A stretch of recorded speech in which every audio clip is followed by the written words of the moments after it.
անդրադառնանք այս նախաընտրական քարոզարշավի ընթացքում այն ինչը որ տեղի անել։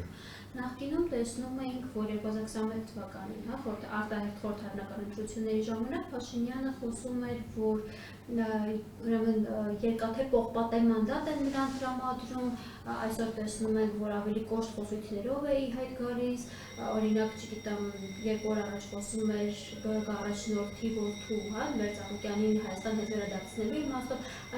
ու խոսում էր այն մասին, այն բառերն օգտագործում, որ ինչ է լինի բերելու են, քեզ նստացնելու են, այսօր նույն խոսույթը գրեթե նույն խոսույթը արտահայտել է երկրորդ նախագահ Ռոբերտ Քոչարյանի իմաստով, այս ամեն այս կոշտ խոսույթները ինչի համար են ի վերջո արվում։ Ես չեմ սիրում մեկնաբանել այս կամ այն գործչի խոսքերը, որովհետև ես գտնում եմ, որ մենք մասնագետներս դրա համար չենք, բայց այն որ թեժ է լինելու եւ որքան ավելի մոտ ընտրություններին, սա սկզբունք է, սա օրինաչափություն է, պայքարը թեժանալու է եւ ցավոք սրտի Հայաստանում սա ավանդույթ է օգտագործել պետական պաշտոնական ռեսուրս սեփական առաջխաղացման համար։ Սա մեր վատ մշակույթի մի մասն է, ցավոք սրտի քաղաքական մշակույթը նկատի ունեմ եւ բնականաբար քաղաքական ուժը, որ իշխանության մեջ է, օգտագործել է եւ օգտագործելու է պաշտոնական ռեսուրսը սեփական հաջողության ապահովման համար բնականաբար եւ ցավոք սրտի եւս իմ կարծիքով եւ սա չափելի մոտեցում է, կարելի է դա ապացուցել եւ չափել այս փուլում մեր իշխանությունների տարանջատման սկզբունքը ամենավատ վիճակում է իշխանությունների 3 ճյուղերը օրենսդիրը, գործադիրը եւ դատականը այս փուլում ամենակիչ տարանջատվածն են Հայաստանում սա նշանակում է որ այդ ռեսուրսը միասնաբար կամ անջատ կերպով օգտագործվելու է նաև նախընտրական փուլում, որպես լծակ ճնշելու, խրախուսելու, հիշեցնելու, վախեցնելու, խրախուսելու նաև եւ խրախուսելի են շատ բաներ, օրինակ այն մարդիկ, ովքեր չէին ուզում, որպեսզի իրենց երեխաները ծառայեն բանակում, ես համոզված եմ, որ շատ ուրախ են, որ օրենքի փոփոխությունը բերեց 1.5 տարվա ծառայություն Նաև շատ ավելի ուրախ կլինեին, եթե ծառայությունը ընդհանրապես տեղի չունենար բանակում Հայաստանում, ուրախ կլիներ մի խումբ բնակիչների եւ նրանք ընտրող են։ Սա այն խնդիրն է, որ արդյոք առհասարակ կիրառելի է ժողովրդավարությունը այնպիսի պետություններում, ինչպիսին Հայաստանն է։ Ըստ իս մենք ժողովրդավարության խնդրեմ ունենք, արդյոք ժողովուրդը պիտի վարի այս պետությունը։ Արդյոք ժողովուրդը ունակ է, կարող է, ուզում է կառավարել, ղեկավարել, ընտրել եւ այն փաստը, որ մեզանում մոտավորապես 50%-ը բնակչության չի պատրաստվում գնալ ընտրությունների որևէ պատրվակով, նշանակում է, որ ամեն երկրորդ հայաստանցին չի ուզում ընտրություններ։ Եվ շատ ուրախ կլիներ, որ օրինակ Հայաստանը ունենար մի այլ մոլորակային թագավոր, պայմանական ասած, որը որ ոչ մի ազգ չէր ներկայացնի, որովհետև մենք վերապահում ունենք բոլոր ազգերի հանդեպ, մեզ միշտ բարձր ենք դասել, բայց օբյեկտիվորեն նաև թշնամիներն են շատ։ Մենք շատ ուրախ կլինեինք, համոզված եմ, եթե երևի թե միգուցե նաև քրիստոնեությունն ենք այդ պատճառով ընդունել, մենք ուզում ենք, որ լինի Աստված, ով մեր փոխարեն բոլոր գործերը կանի մեզ համար։ Եվ այդ տեսանկյունից այս դեպքում էլ ժողովրդավարություն չենք ուզում արդեն ավելի ու ավելի շատ։ Ավելի շատ ուզում ենք ոչ ժողովրդավարություն, բայց մեզ ձեռնտու հայամետ, բարի, փափուկ, ոչ խիստ եւ մեզ չանհանգստացնող, որպեսզի նա մեր գործերով զբաղվի, իսկ մենք զբաղվենք մեր սեփական, ասենք, բիզնեսներով։ Եվ ինչու քաղաքացիների հետ շփումներ ունենում եք, մասնավորապես երիտասարդների հետ ունենում եք։ Միշտ։ Իրենց մեջ ինչ տրամադրվածություն կա։ Հայաստանի ապագան ինչպես են տեսնում։ Իրենք են Հայաստանի ապագան։ Եվ բնականաբար երիտասարդները, մենք էլ ենք երիտասարդը նա է, ով կարող է եւ ուզում է անել ամեն ինչ։ Ես գտնում եմ սա է սահմանումը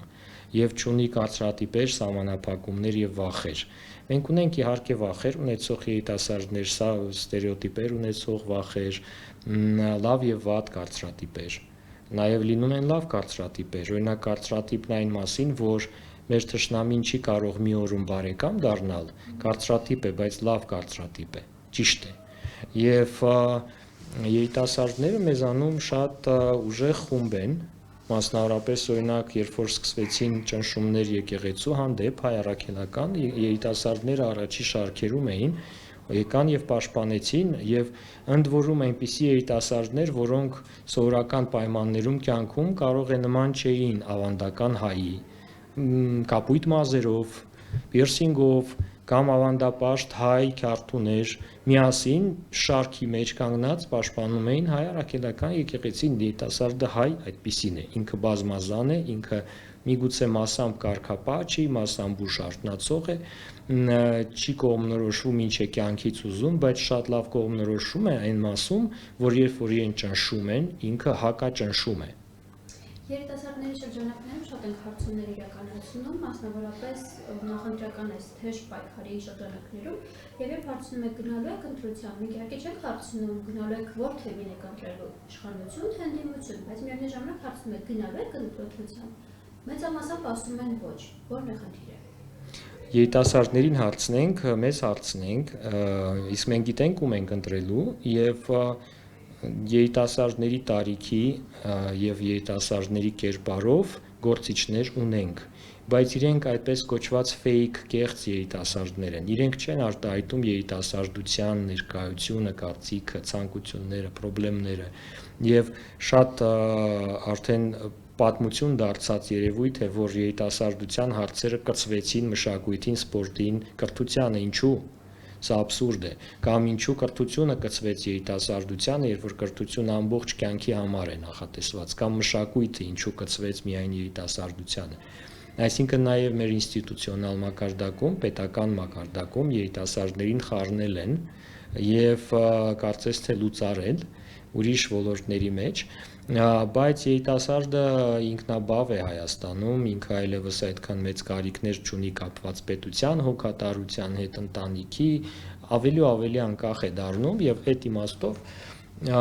երիտասարդները ուզում են իհարկե քաղաքականություն եւ ուզում են շատ լավ պետության երիտասարդ լինեն, պետության քաղաքացի լինեն, շատ լավ պետությունն այն պետությունն է, որով կարելի է հպարտանալ։ Երբ որ դու արթնանում ես առավոտյան, դու գիտես, որ ապրում ես այնպիսի պետությունում, որով կարելի է հպարտանալ։ Մեր երիտասարդների մեծ մասը հպարտ է, որ հայաստանցի է եւ կրում է դրոշը եւ ունի մտածողություն այդպիսի եւ ամենտեղ պատմում է Հայաստանի մասին եւ սիրում է Հայաստանը, բայց նա գիտի, որ այդ սերը շատ հաճախ միակողմանի է։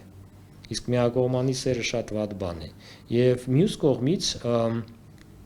երիտասարդության ուղղված քաղաքականության ձևավորման համար ժամանակ պետական մարմինները շատ հազվադեպ են հարցնում երիտասարդներին, իսկ դες դուր է գալիս այն, ինչ ես քո համար անում եմ։ Եվ այս տեսանկյունից օրինակ սպորտով զբաղվող երիտասարդների մեծ մասը պետության շնորհիվ չէ, որ զբաղվում է սպորտով։ Պետությունը չունի առողջ կենսակերպ քարոզենու մոտեցում օրինակ։ Պետությունը չունի էկոլոգիական բնապահպանական տրենդ մոտեցում, որ շատ լավ է փողոցում շուն կատու ունենալ, եկեք կերակրենք։ Պետությունը չունի այսօր կանաչ Հայաստան պրոյեկտ, որ երիտասարդ դու ուզում ես առողջ լինել միշտ, նորմալ օդ շնչել, կանաչ բնություն ունենալ եւ հպարտ լինել, որ ունես այգիներ, չգիտեմ, ինչպես կենտրոնական այգին Նյու Յորքում։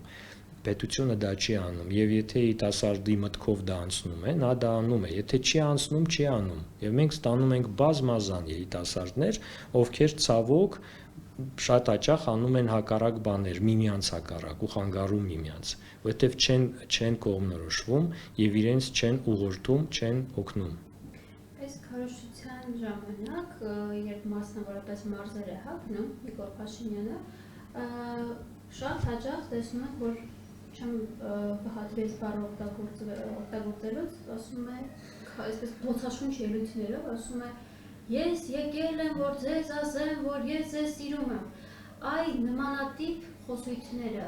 արդյոք ճիշտ են, արդյոք Փաշինյանն իսկապես սիրում է հայ ժողովրդին։ Ես չգիտեմ, ես չեմ ուսումնասիրել իր սերը եւ չեմ չափել եւ չեմ պատրաստվում ոչ իր վախը չափել, ոչ սերը չափել, բայց երկուսն էլ չափելի են, կարծում եմ, եւ նա ով անընդհատ ձեզ ասում է ես քեզ սիրում եմ, նա ձեզ սիրում է։ Պատկերացրեք ձեր ծնողը ամեն րոպե ձեզ ասի ես քեզ սիրում եմ, մի բան են չի։ Կամ եթե երիտասարդ երեխան ասում է ծնողին ես քեզ սիրում եմ, փող է ուզելու հեսա։ Մի բան ուզելու է։ Եվ սա նորմալ չի, բայց չխորանանք հոգեբանության մեջ, չնայած կարելի է խորանալ եւ պատասխանները կան։ Հա, բայց ես կուզեի, որ կինոներից մեկում հերոսն է ասել, ես չեմ ուզում խոսքեր, ես ուզում եմ գործ։ Ուր է այդ սերը, ինչով է դրսևորվում եւ ես չեմ կարծում, որ սիրո դրսևորում է մեր եռաբլուրում այսքան երիտասարդ զոհված զինվոր։ Ես կարծում եմ, որ հմուտ ղեկավարը չի արտահայտում իր հմտությունը ամենտեղ գրառումներով։ Եվ պատկերացրեք, որ մենք նստել ենք ինչ-որ մի մեքենա եւ վարորդը մեզ ասում է, ես ձեզ այնքան լավ կտանեմ եւ այդ խոսքը ասում է ամեն րոպե։ Ես կմտածեի, որ նա կամ խմած է, կամ ինչ-որ մի բան են չի անում, կամ վախենում է քշելուց, մի բան են չի։ Հմուտ վարորդը չի խոսի մեզ հետ, որ չշեղվի ճանապարհից, մանավանդ դժվար պայմաններում, իսկ մենք ապրում ենք դժվար պայմաններում։ Բայց հա, մեր վարչապետը ներկայիս ունի բավականին հետաքրքիր կոմունիկատիվ ոճ, որը տարբերվում է այլ ղեկավարներից, այդ ոճը ես համարում եմ ավելի շատ արևելյան, քան արևմտյան, այն ժողովրդական է արտակնապես եւ լինել ժողովրդի հետ տրանսպորտում, ուտել խնձորներ եւ այլն, դուր է գալիս ժողովրդի հասարակության որոշակի հատվածին։ Իսկ դուր գալը լավ բան է, երբ որ իշխանությունը դուր է գալիս, բայց կարելի է դուր գալ արդյունքներով, օրինակ ապահովելով աշխատատեղեր, ստեղծելով գործարաններ եւ պաշտպանելով երկիրը, կարելի է դուր գալ զուտ արտաքինով, քո տեսքով։ Մենք ձեզ հետ կարող ենք բրենդային հագուստ հագնել եւ առաջի հայացքից դուր կգան, ինչու եմ ասում արևելյան մոտեցումը, որովհետեւ արևելքում է, որ արտաքինով են դատում մարդու մասին։ Բայց հաջորդ փուլում սկսում ես լսել այդ մարդուն եւ փորձեն հասկանալ իսկ լավ, այսպես հակնվածը ներսում ով է, երբ որ պարզվում է, որ այլ բան է, արևելքում շատ խիստ պատժում են։ Իսկ արևմուտքում արտաքինը ընդհանրապես կարևոր չէ։ Իսկ մեզ մոտ այո, այս ուրեմն շատ հետաքրքիր կոմունիկատիվ ձևերով գայթակղումը բնակչության էֆեկտիվ է։